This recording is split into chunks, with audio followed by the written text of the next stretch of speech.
Om Namo Bhagavate Vasudevaya. Om Namo Bhagavate Vasudevaya. Om Namo Bhagavate Vasudevaya.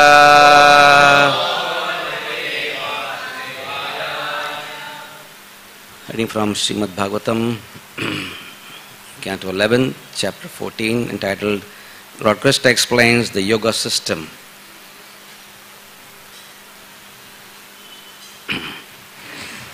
Tat Sarva Vyapakam Chittam Akrashya Ekatra Dharayet Na Anyani Chintayet Bhuyaha Susmitam Bhavayet Mukham Tat Sarva Vyapakam Chittam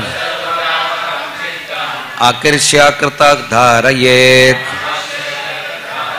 Nanyani Chintayet Bhuyaha Susmitam Bhavayet Mukham Tat Sarva Vyapakam Chittam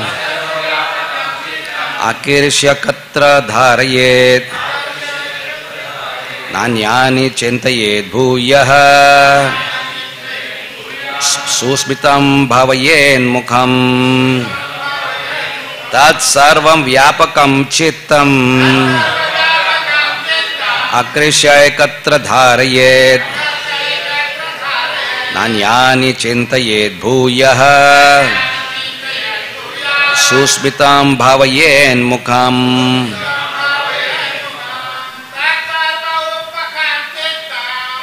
Sarva Vyapakam Chittam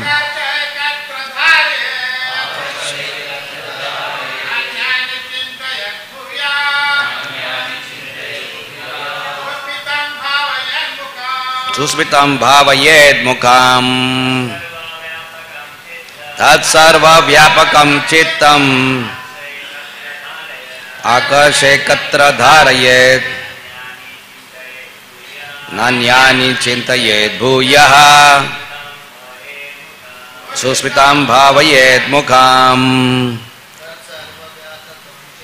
Tat Sarvam Vyapakam Chittam Akarshe Katra Dharayet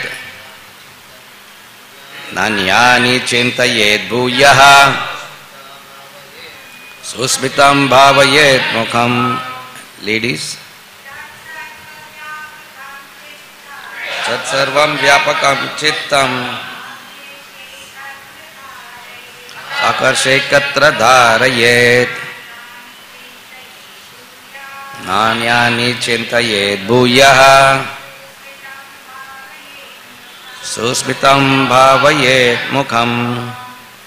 Tat, therefore, Sarva, in all the parts of the body, Vyapakam, spread, Chittam, consciousness, Akrishya, pulling back, Ekatra, in one place, Dharayet, one should concentrate, Na, not, Anyani, other limbs of the body, Chintayet, one should meditate on, Bhuyaha, again, Susmitam, wonderfully smiling or laughing,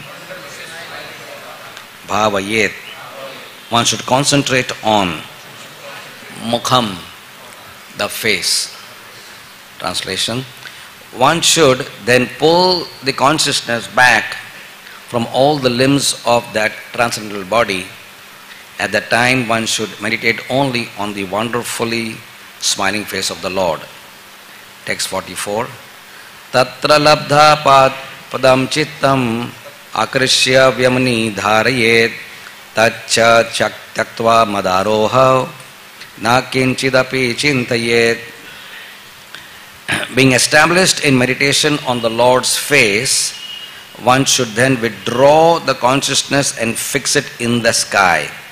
Then, giving up such meditation, one should become established in me and give up the process of meditation altogether. Purport.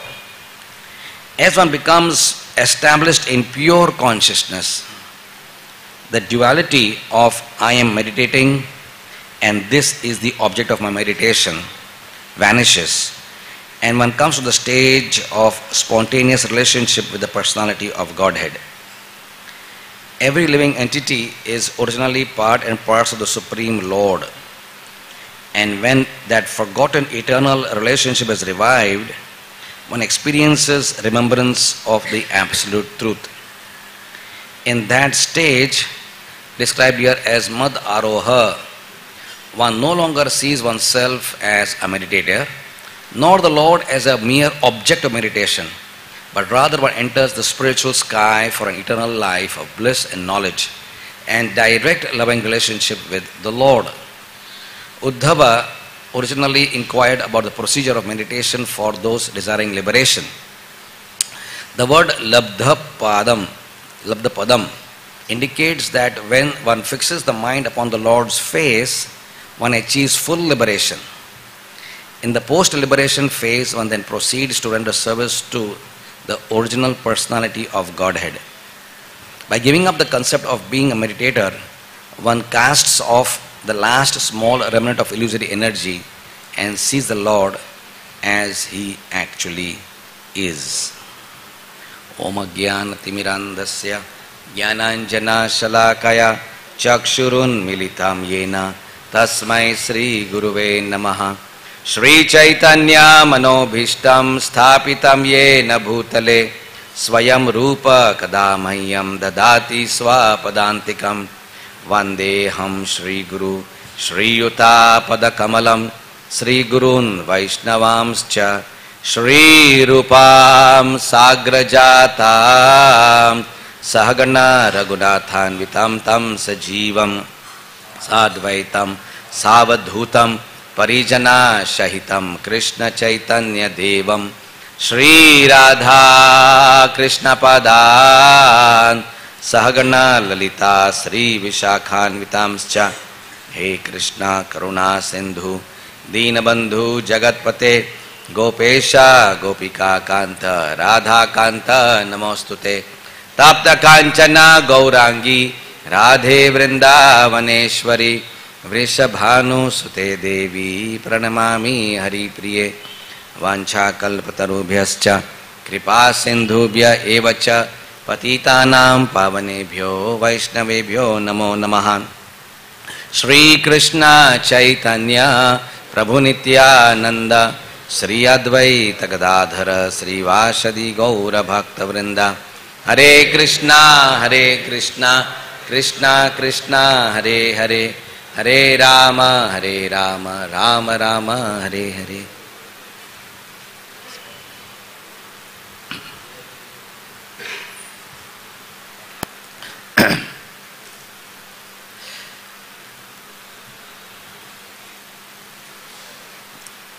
We are continuing to be blessed to hear the transcendental dialogue between Krishna's dearmost friend in Dwarka.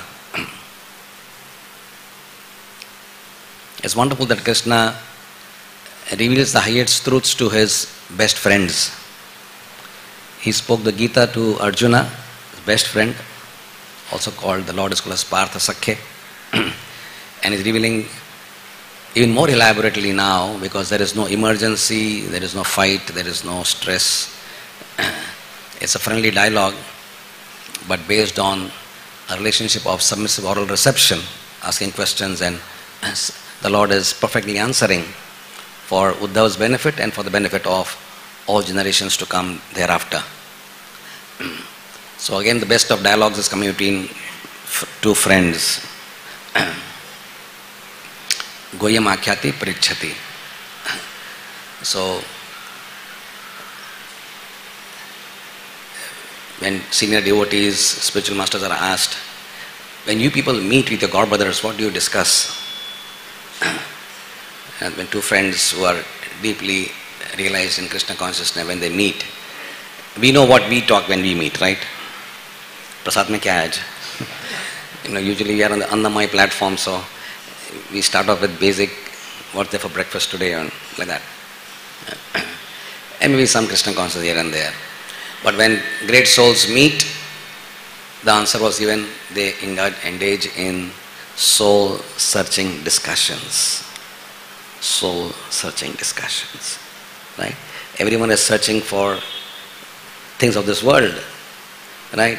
Good house and property, a good car, a good partner, good food, nice clothes to wear. We are looking for these things, but when great souls meet, they're not searching for these things at all. They've given up that search, but they're still searching, of course. They're searching for Krishna, right? And therefore they search for Krishna by having soul-searching discussions, because Krishna is in the very heart of the soul. So here also they're having this very beautiful dialogue. And just yesterday, we heard something very beautiful, and Krishna is continuing that discussion further. We heard Krishna describing his own self, right? I think that was very wonderful, right? Krishna describing his own beauty. When he tells about how to meditate on the Lord in the heart, that elaborate, for those who were not here yesterday, I am going to read that again, right? Because this fascinated me, because, how does it feel to describe your own self? This is my forehead, this is my eyes.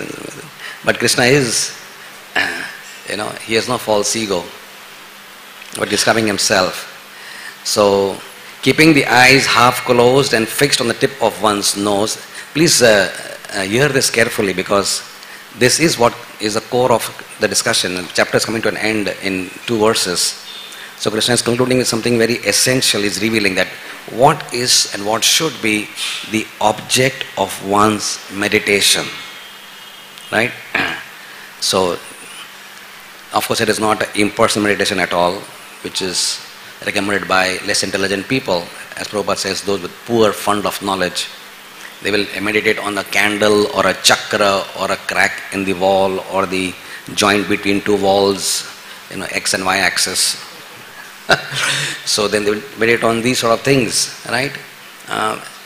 Trying hard to control the mind, which is so restless. The purpose is clear, but the methodology is quite inferior and primitive, right? But here, in the most evolved state of Bhakti Yoga, Krishna is so beautifully, mercifully telling his own dear friend what should he meditate on. So we're going to hear from Krishna how he manifests as the Lord in the heart. And therefore it is very special. Keeping the eyes half closed and fixed on the tip of one's nose, being enlivened and alert. So half closed eyes doesn't mean we are sleepy. So it is clarified here, because when we close our eyes half, it takes no time to become fully closed. Right? Even if we are trying hard to get them wide open, they still become closed. So what we talk of, if they are half closed, then in the next moment they are fully closed. So, but Krishna clarifies, even if you are having half closed eyes, you are enlivened and you are alert. You are alert, right? And one should meditate on the lotus flower situated in the heart, right?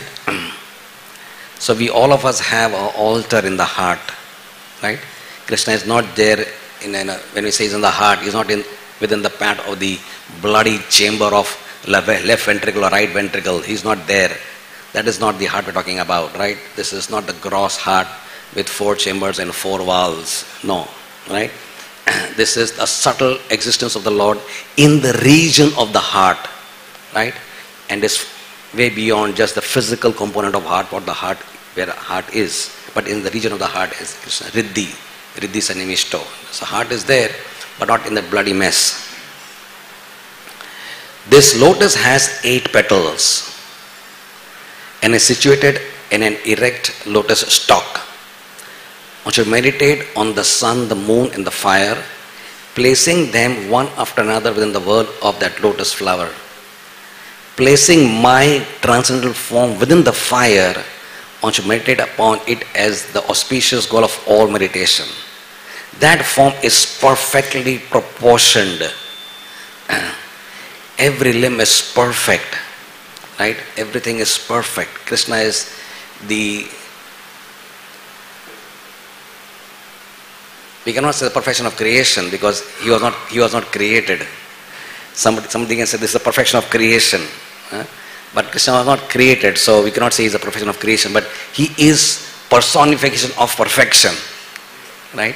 All perfection, whatever we may see, all proceeds from his. He is a wholesome embodiment of all perfection. Therefore, his eyes, his eyebrows, everything has to be just absolutely perfect. Right? So, is perfectly proportioned, gentle and cheerful. That word which is used also today is susmitam. So there is this in this world we have is called as kuntha, right? And that's true. It is not what scripture says is not theoretical at all. All scripture is real and practical. And is it difficult to see this all around us? Everyone is constantly. How many times the word used in today's language? Tension mat kar yaar. Don't have tension, right? The word tension is used so much in our daily language, right, today. I don't know, in my tenure of life, I did not hear this word tension so much, 10 years back. Really, this was not used.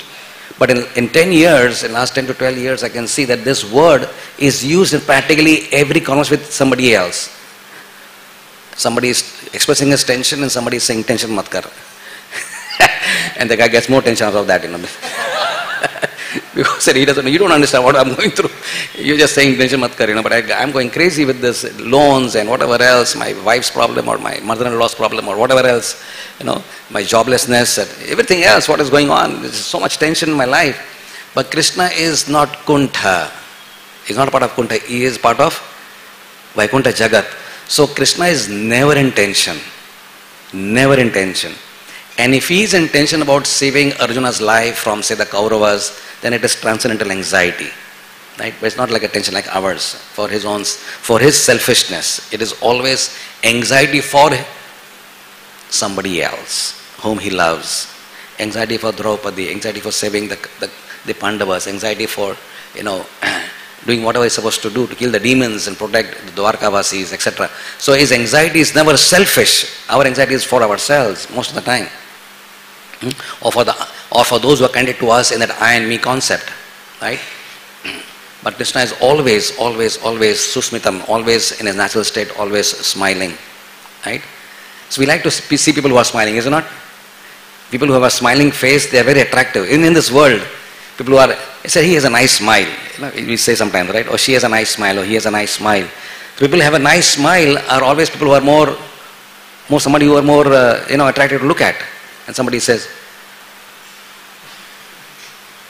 and you see somebody and say, castor oil piya hai kya?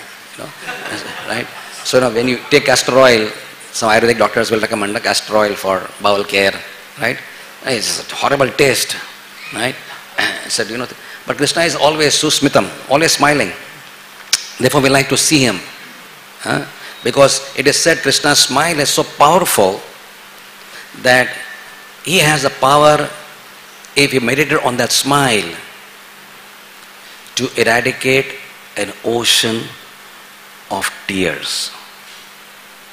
If somebody is so sorrowful in his life that he has shed a practical ocean of tears out of misery, and that can happen sometimes.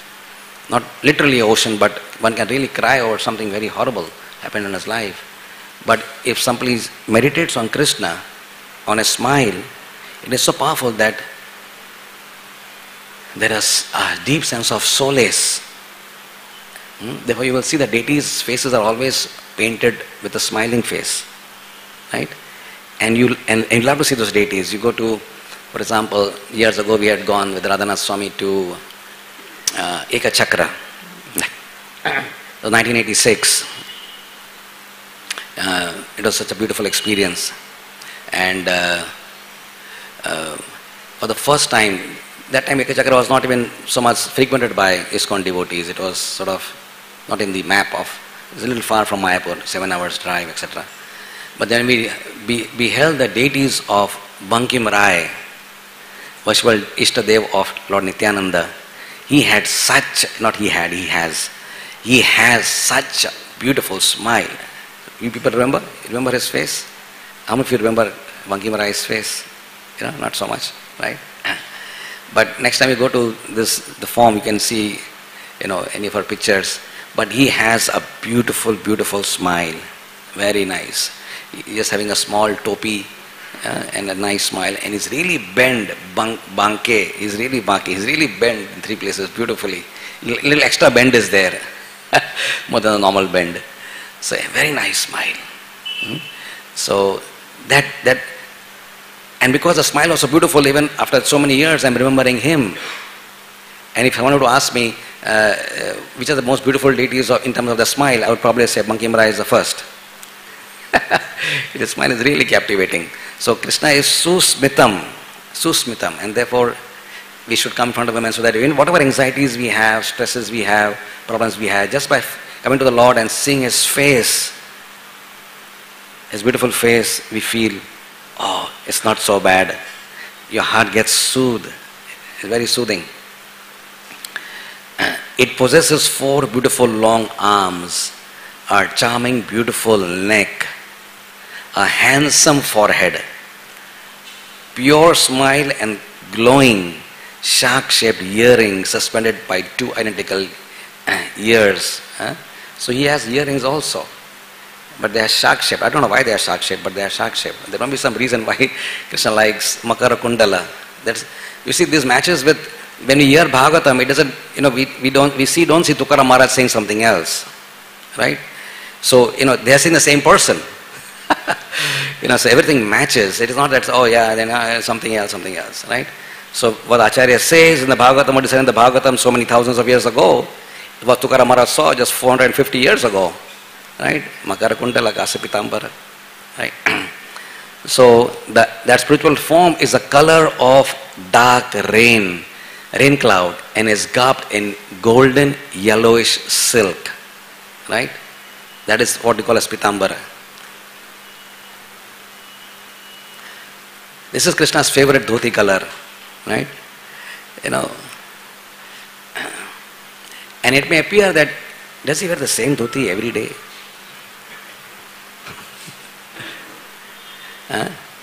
But it's like, do we chant the same mantra every day? But within that one mantra, there's infinite glory, right? Is it not true? The pure devotees are crying, why don't I have more tongues? Why don't I have more ears? Because they cannot accommodate sufficiently the nectar emanating, oozing out from one name of Krishna. So the material mind, it appears Krishna, 2 syllables. How can there be so much of, what's there so much in it, right? But we're looking very, very mundanely. So even though we may say Krishna is always wearing the same type of dhoti, there is infinite glory, infinite beauty in the same fabric of Krishna's color. Infinite beauty in the same color. For us, we have to wear a different dress to feel beautiful. I could have a black pant and a grey pant or a blue pant or a white pant, whatever. I have to change that. I cannot feel infinite pleasure in wearing the same cloth every day. Right? But Krishna can feel infinite pleasure in the same cloth. Why? Because it's manifestation of Balramji Maharaj. Right? It's expansion of Balramji, who's serving with infinite love in the form of his dress. Right? So it's not just a fabric, like our fabric of this world, made in a factory or a mill. It's transformation of Balramji's love in the form of his Brahmin thread, his crown, his bracelets, his anklets, of course his nice dress. How much Balram loves Krishna? Is there any calculation? No, infinite. So there is infinite beauty in that yellowish garment of silk cloth.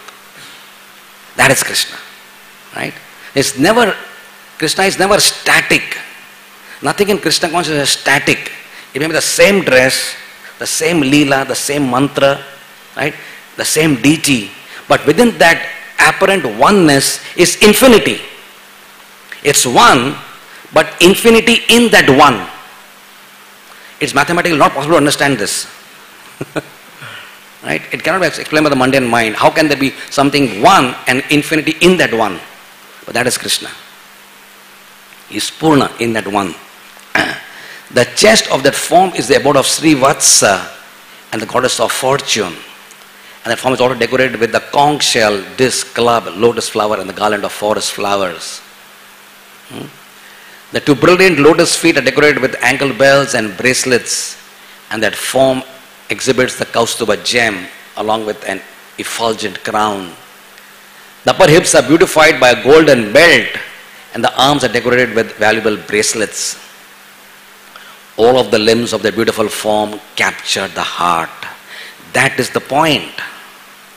This is the real point, right? That why is he the way he is? Because his beauty has the power to capture our heart. Capture. Capture means you are conquered. When you are conquered, you say, I am captured. Now, when you are overpowered by something, you say, I am captured. As a prisoner, you put, I am captured. You cannot free yourself, right? So you're not just influenced, you're not just affected, you're not just impacted, but you're captured, right? So Krishna has a beauty which captures people's consciousness, and that's very powerful, right? And once you get conquered by that beauty, you cannot escape. Don't go to Keshi Ghat. Don't go to Keshi Ghat. Because if you happen to see once that form of the Lord playing the flute on the bank of the Keshi Ghat, you will destroy your material life and never find anything attractive in this world. Don't go there. Prabhupada Goswami warns us to do that. It's a positive way of glorifying Krishna. Right? Because if you see him, you get what? You get captured. And we are waiting for that day. When will that day? Happy bolo, Sayyidi Namar. When will that day come and actually we will get captured by Krishna's beauty? Right? We are waiting for that day to experience even a small fragmental molecule of atomic fraction of his beauty. Right? Krishna is so beautiful. He is just so beautiful. Right? He is just absolutely beautiful person. All the limbs of that beautiful form capture the heart, and the face is beautified by merciful glancing. So in this way, this form is described, and this is Krishna describing his own form. But then this is the cover page. The lotus is there, right? This is the way you should meditate on the Lord. So, as far as we are concerned, in the school of Bhakti Yoga that we follow under Prabhupada's direction, for us, that meditation on the Lord's form is largely given to us as a process by meditating on the Lord's deity form. We don't find ourselves training ourselves sitting like that and closing our eyes and looking at the Muladhara chakra and this and that and then going on the heart. We don't find that we're doing that so much, right? Maybe the pure devotees can access that form of the Lord also. But for sadhakas like ourselves, that same process which is explained here transforms into a more realistic, tangible and viable way by meditating on the Lord's deity form. And therefore it is absolutely essential philosophically and practically to understand that there is no difference between the Lord in the heart and the deity form in the temple. That absolute connection of oneness between the two forms has to be clearly accepted within the heart with Shraddha. That since I cannot see the Lord in the heart, if I just close my eyes and do that, I will probably fall asleep or start thinking of all sorts of crazy things. I cannot access the Lord in the heart. So then the merciful Lord and the Acharyas gave us a deity to the Pancharatrika Vidhi. So you meditate on the form of the Lord, then when you're bathing him, meditating on his lotus feet, you're putting the ankle bells and meditating on his lotus feet. You're putting a tulsi and chandan, meditating on his lotus feet. Right? You're putting on a necklace around him, you're meditating on his chest. You're putting a nice sash around his waist, you're meditating on that part of the Lord. Right? And you put earrings, you're meditating on the Lord's ears. And you paint the Lord's form. Like you see, Girdhari ji today is Gopal ji is, one of our devotees has painted him so nicely. And then Vrindavan, our Haridas Prabhu and others, all expert painters, they spend so much of time with love, devotion, paint and brush, paint. So they're meditating on the Lord, so it makes even the Lord's face even more beautiful. Right? the intricacy of all the petals and all the paint and the color, etc. Right? You go to Vrindavan, that is something which is so beautiful to see. And the deity is a black colored form that you can paint like that. Right?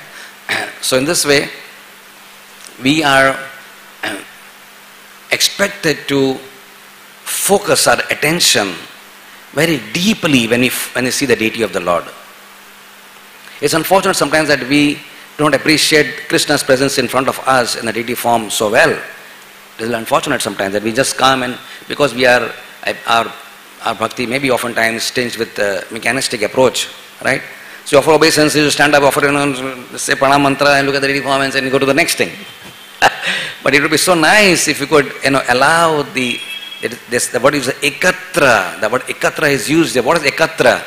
That means to collect, to bring to focus.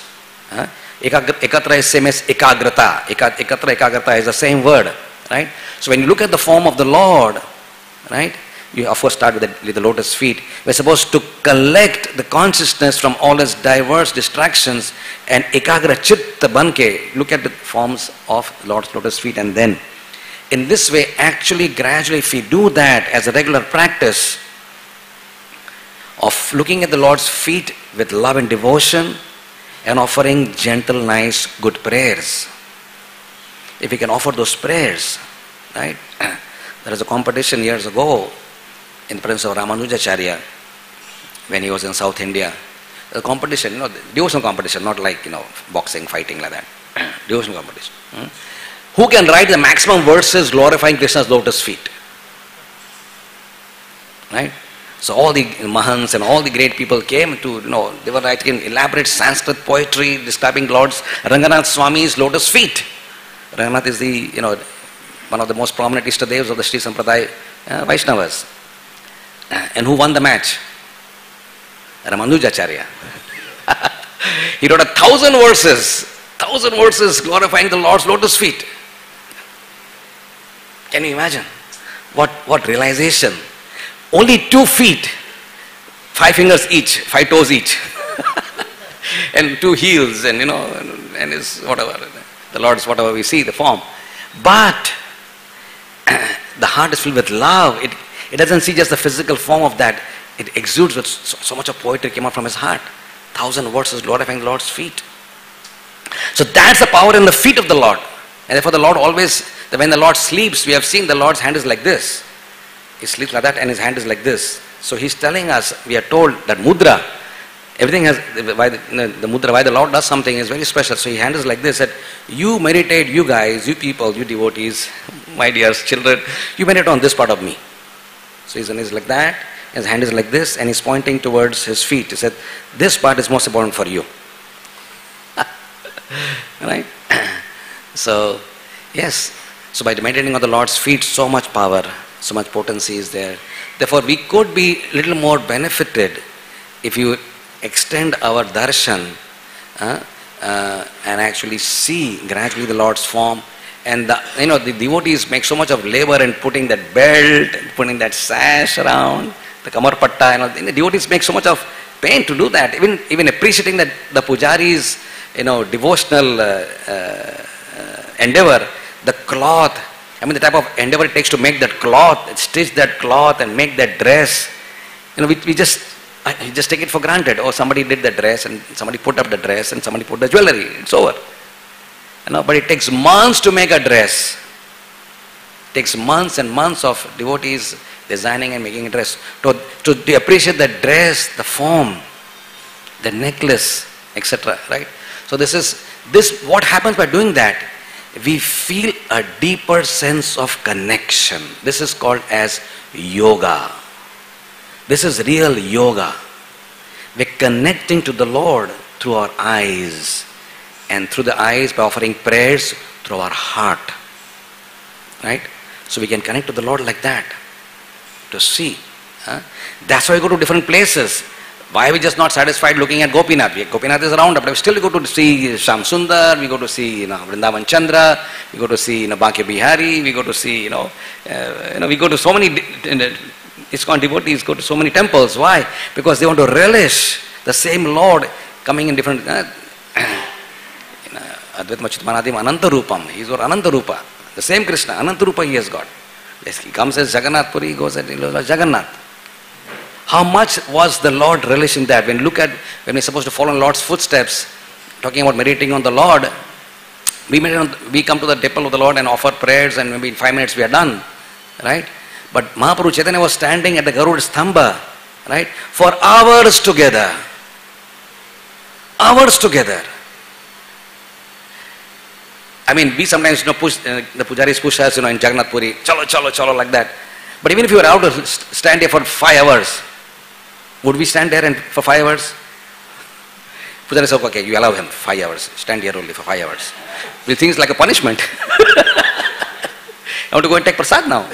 Time for prasad. Right? No, you stand here and offer prayers. 5 hours. Our heart will, you cannot do that. Even if you're allowed to stand there for a long time, the heart is so shallow with realization. And we require more depth for that.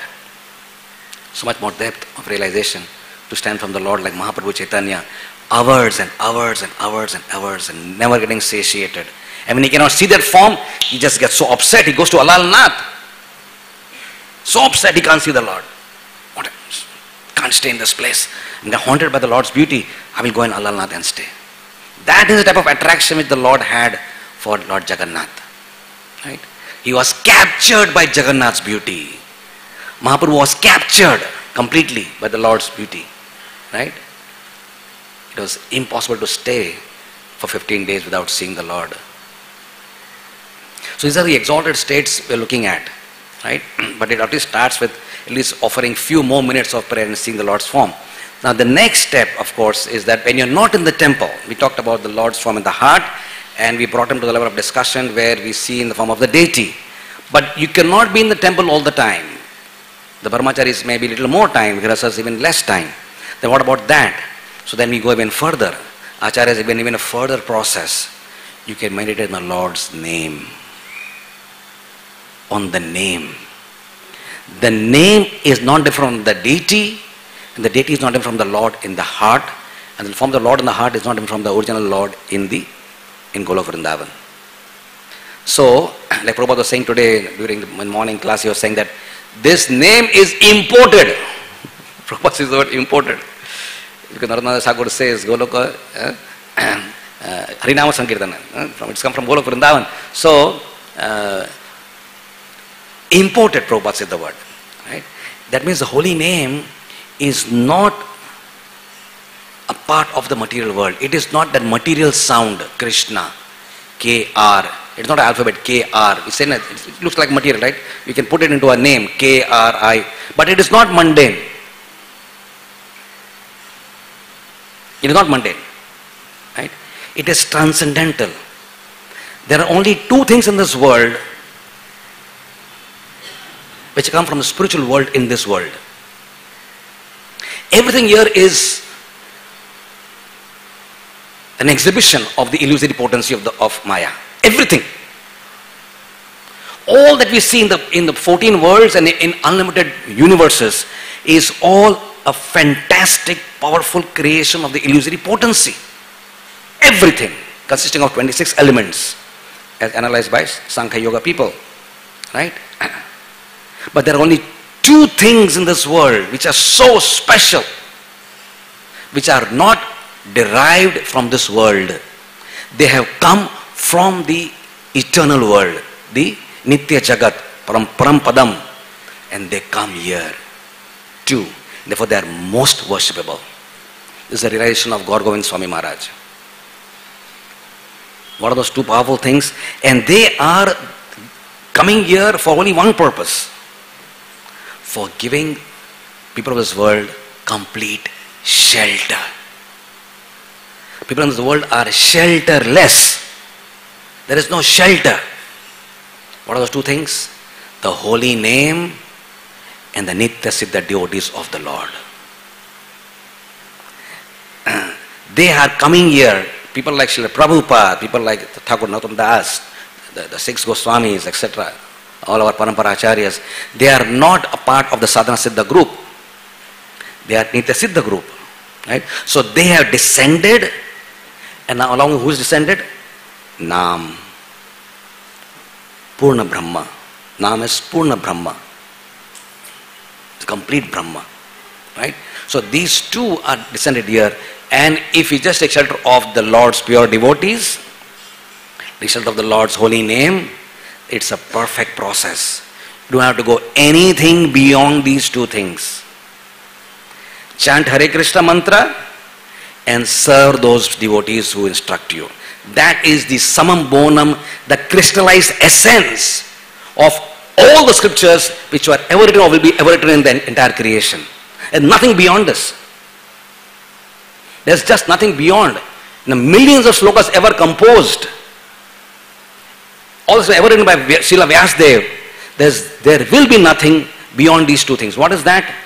Follow the instructions of those pure devotees who come from the spiritual world into this world to guide, to give shelter, to give the example. And number two, shelter of the Lord's powerful holy names. These two are powerful enough to give shelter to the entire creation. So this is our ashray. Krishna is called as ashray vigraha.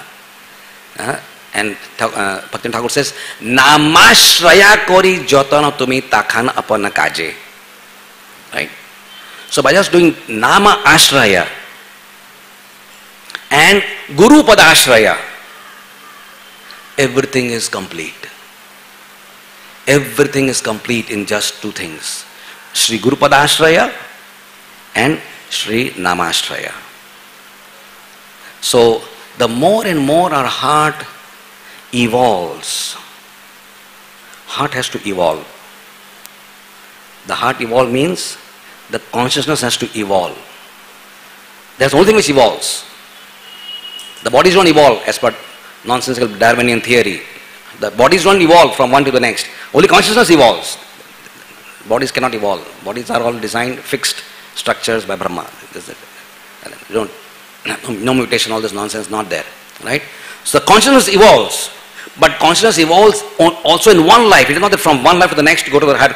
You can evolve in one body and keep on evolving in that body. In one birth you can evolve so much. Right? You are born with X consciousness, light year, Kalashuddha Sambhava, but you can evolve to Brahmana, you can evolve to Vaishnava, you can evolve to Param Vaishnava, you can evolve to Paramhamsa in one life. Consciousness can evolve. Right? So in our evolution, we would like to read, we would like to discuss, we would like to talk about, hear, all those things, do all those things which increase our Shraddha in Nama Ashraya and Sri Guru Pada Ashraya. Whatever association we talk about, whatever we're talking about, all the literature we read, if we can just be focused, is this going to help me in increase my Shraddha to the Nam or to Sri Gurudev? Then that association is most desirable. That literature is most desirable to read and to distribute. Right? So on today's wonderful day, let us meditate on these essential truths which are revealed from the page of Srimad Bhagavatam and pray that we may have ever increasing faith, commitment to follow this process which we've been so much blessed by our spiritual masters. Right? It is so rare to reach these conclusions. Right? It is not easy to reach this conclusion what Bhagavatam is so effortlessly giving out, because by and large everyone is manda sumanda mata madda bhagya bhuta upadritaha. Being manda bhagya, everyone is just here and there, they don't know what they're doing. Even in spiritual circles, they're all completely confused. Right? In the name of spirituality, doing all sorts of things. But for us, it is such a clear message coming out loud and clear from the pages of Bhagavatam from our spiritual masters. So with unlimited gratitude to them, let us rededicate ourselves on today's auspicious day. You know what the day is today. Rededicate ourselves to the auspiciousness of what we all have received from our beloved spiritual masters. Thank you very much. Hare Krishna. Srila Prabhupada ki jai.